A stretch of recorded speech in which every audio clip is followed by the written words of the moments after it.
Bonjour et bienvenue. Aujourd'hui, on va parler du recours pour excès de pouvoir.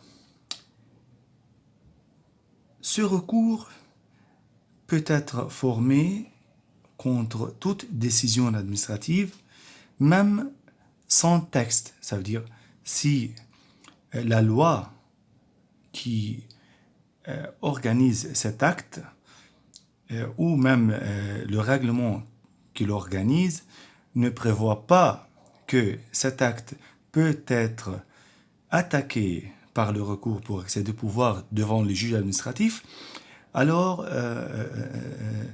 cette lacune de texte ne prive pas de attaquer cet acte devant le juge administratif. Alors le recours pour excès de pouvoir, c'est une institution jurisprudentielle qui monte à l'arrêt Dame Lamotte, rendu par le Conseil d'État le 1950. Ce recours, on le voit aujourd'hui en deux sortes. Le recours pour excès de pouvoir qu'on le connaît et le déféré qui est en fait un recours spécial, recours pour excès de pouvoir spécial, donné ou bien mis dans les mains du préfet pour demander aux tribunaux administratifs d'annuler les actes administratifs des autorités décentralisées, comme les communes par exemple.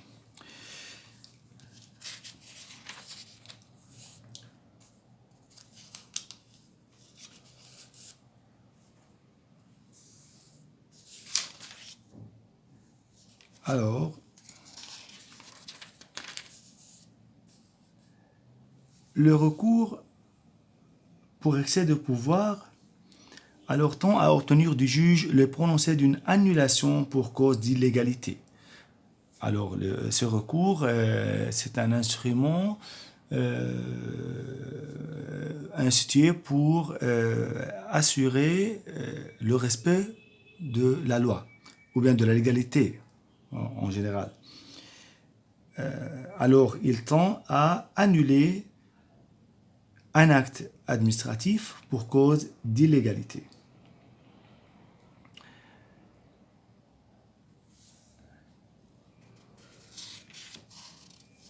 Mais on ne peut pas attaquer par ce recours un contrat administratif.